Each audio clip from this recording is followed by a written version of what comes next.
pourquoi dans Genèse, il est celui qui t'a créé. Dans Exode, il est l'agneau pascal. Dans Lévitique, il est celui qui a été sacrifié pour toi. Dans Nombre, il est celui qui connaît chaque tribu nom par nom. Dans Deutéronome, il est celui qui est le prophète du peuple. Et dans Josué, il est celui qui t'amène de l'esclavagisme vers la terre promise. Dans Juge, il est le grand conquérant. Dans 1 Samuel et 2 Samuel, il est celui qui appelle les gens dès l'enfance. Et dans 1 roi et 2 rois, il est celui qui te donne la victoire sur les ennemis qui t'ont écrasé autrefois. Dans 1 chronique et 2 chroniques, il est le grand archiviste. Dans Esdras ainsi que Néhémie, il est le rebâtisseur des choses qu'on a détruites. Dans Esther, il est ton avocat. Dans Psaume ainsi que Job, il est ta chanson préférée. Et dans Ésaïe, il est celui qui dit l'Esprit de l'Éternel est sur moi. Car l'Éternel m'a oint pour annoncer la bonne nouvelle. Il m'a oint pour guérir ceux qui ont le cœur brisé. Il m'a oint pour proclamer la libération des captifs. Et dans Jérémie, il est celui qui dit avant que je ne t'eusse formé dans le ventre de ta mère, je te connaissais. Dans la Lamentation de Jérémie, il est celui qui dit mes bontés se renouvellent chaque matin. Dans Ézéchiel, il est celui qui dit même si tu es resté comme les ossements desséchés, je peux ramener la vie en toi.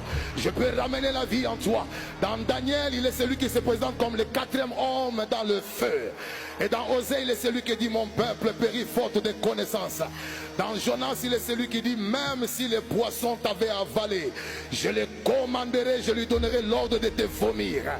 Et dans Habakkuk, il est celui qui dit même lorsque la prophétie tarde, attends-la car elle s'accomplira. Dans Joël, il est celui qui dit dans les derniers temps, je répandrai de mon esprit sur toutes chairs. Les jeunes filles prophétiseront, les jeunes gens auront des visions et les vieillards auront des songes. Et dans Malachie, il est celui qui dit vous verrez de nouveau la différence entre ceux qui me servent et ceux qui ne me servent pas. Dans Matthieu, il est celui qui se présente comme le roi. Dans Marc, il est celui qui se présente comme le Dieu des miracles. Et dans Luc, il est celui qui se présente comme le médecin. Ah oui, et dans Jean, il est celui qui se présente comme la gloire révélée de Dieu. Dans Actes des Apôtres, il est celui qui descend par le Saint-Esprit. Et dans Romains, il est celui qui dit je n'ai point honte de l'évangile, car l'évangile est une puissance qui sauve. Dans 1 Corinthiens, 2 Corinthiens, il est celui qui te donne la grâce de vivre l'enlèvement au son de la trompette. Et dans Éphésiens, il est celui qui dit autrefois nous étions loin de Dieu, mais maintenant en Christ nous sommes devenus proches de lui. Tu me donnes un bon amen, j'avance. Dans Jacques, il est celui qui dit humilie-toi sous la main puissante de Dieu et il t'élèvera au moment convenable. Et dans Éphésiens, il est celui qui dit nous n'avons pas à combattre contre la chair et le sang, mais contre les principautés, les puissances